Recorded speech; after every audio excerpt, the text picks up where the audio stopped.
Bonjour chers auditeurs et bienvenue à La Lettre Pro, le podcast Intelligence Artificielle, votre rendez-vous quotidien pour toute l'actualité professionnelle sur la radio et le podcast. Je suis Bru Latour, le rédacteur en chef de La Lettre Pro. Aujourd'hui, pour notre 111e épisode de la saison, nous avons un programme chargé avec des nouvelles captivantes du monde de la radio et des médias.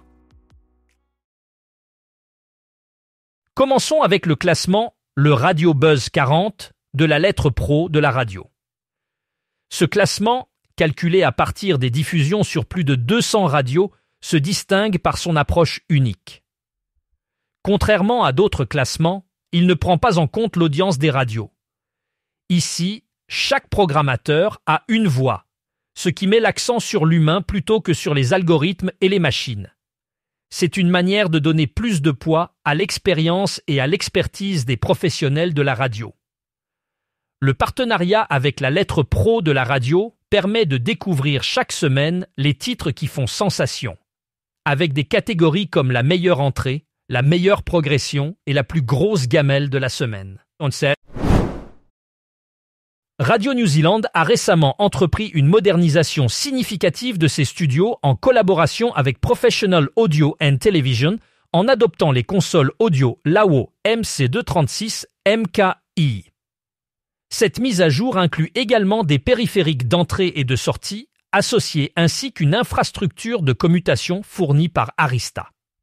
Les nouveaux équipements sont installés dans 2 lieux emblématiques d'enregistrement, l'hôtel de ville d'Auckland et le Michael Fowler Centre à Wellington. Ces améliorations visent à renforcer la qualité audio et l'efficacité opérationnelle de Radio New Zealand. En s'appuyant sur la technologie de pointe de Lawo, reconnue pour sa fiabilité et ses performances supérieures dans l'industrie de la radiodiffusion.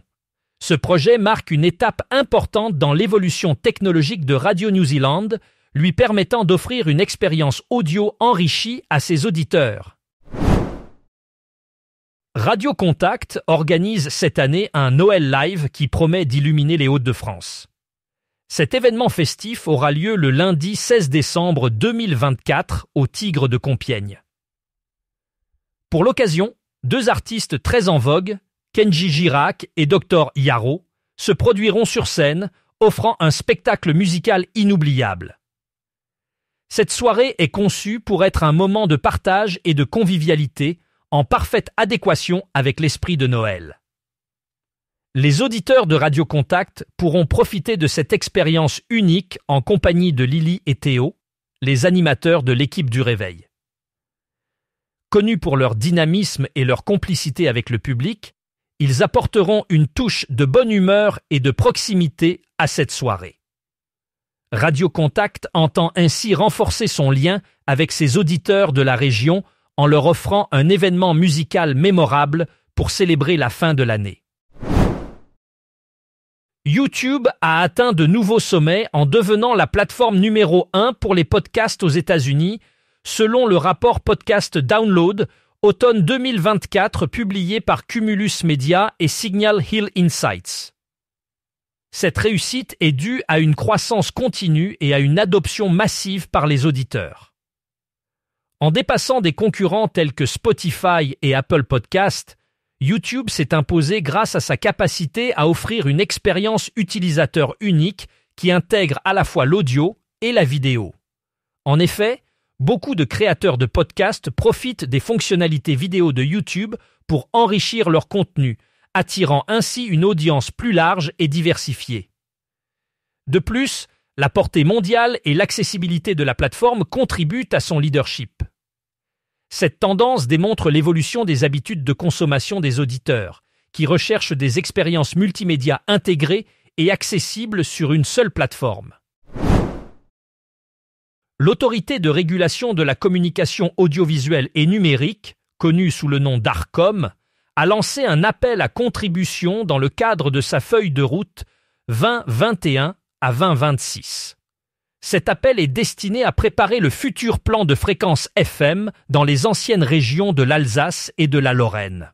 L'Arcom Nancy, qui supervise cette initiative, cherche à repenser la distribution des fréquences radio FM pour répondre aux besoins actuels et futurs des auditeurs et des opérateurs de radio dans le Grand Est.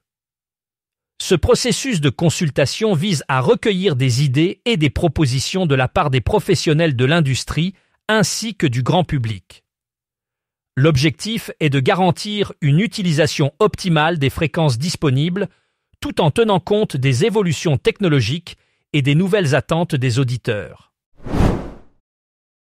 Pour cette fin d'année, France Inter a décidé de faire appel à 2 personnalités bien connues du grand public pour enrichir sa programmation festive. Manu Payette et Julien Doré, des figures emblématiques de la scène artistique française, prêteront leur voix à des émissions spéciales diffusées durant les fêtes.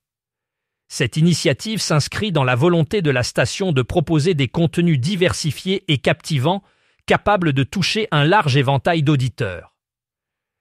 Les auditeurs pourront s'attendre à des moments de convivialité, de rires et de musique, dans l'esprit chaleureux et inclusif qui caractérise France Inter.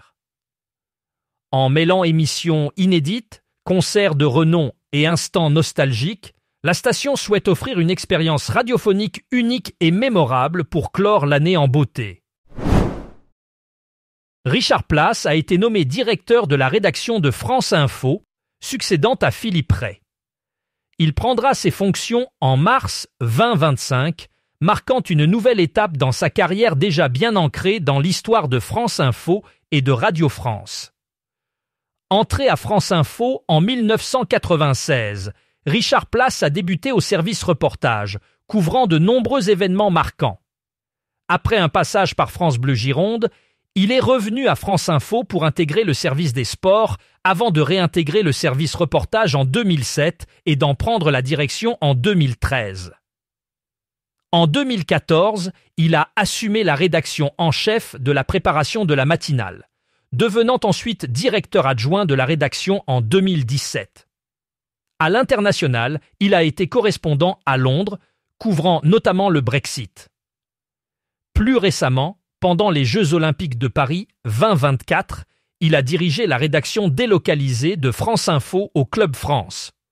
Dans son nouveau rôle, il pilotera l'ensemble des contenus d'information de la station, s'inscrivant dans une dynamique d'innovation éditoriale. La radio joue un rôle fondamental dans le concept émergent du troisième espace automobile, comme le souligne un rapport récent de DTS Incorporated, filiale de Xperi Incorporated. Ce rapport, intitulé « La propriété des véhicules et leur rôle comme troisième espace », toujours vivant, bien ancré et durable, explore comment les voitures deviennent bien plus que de simples moyens de transport. Elles se transforment en espace de détente et de connexion pour les consommateurs modernes. Dans ce contexte, l'audio, et en particulier la radio, maintient sa position centrale, offrant une expérience enrichissante et immersive aux automobilistes. En effet, alors que les véhicules évoluent technologiquement, la radio continue d'être un compagnon indispensable, apportant nouvelles, divertissements et musique, tout en s'adaptant aux nouvelles exigences numériques. Ce rapport met en avant la pérennité et l'importance de la radio dans le paysage automobile en constante mutation. Pour conclure cet épisode, intéressons-nous au bilan musical de l'année 2024 vu par Deezer.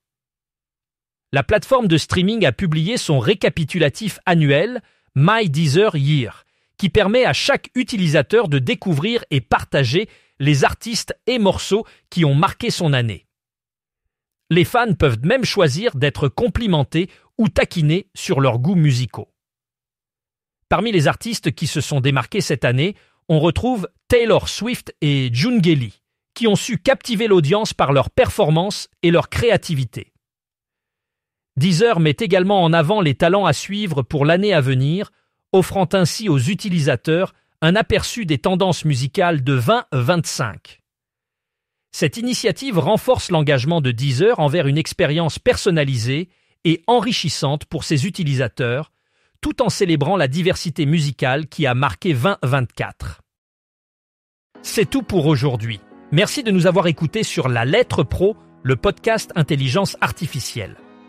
Pour plus d'informations sur ces sujets, rendez-vous sur notre site lalettre.pro et n'hésitez pas à vous abonner à notre newsletter quotidienne pour ne rien manquer de l'actualité professionnelle de la radio et des podcasts. À demain pour un nouvel épisode.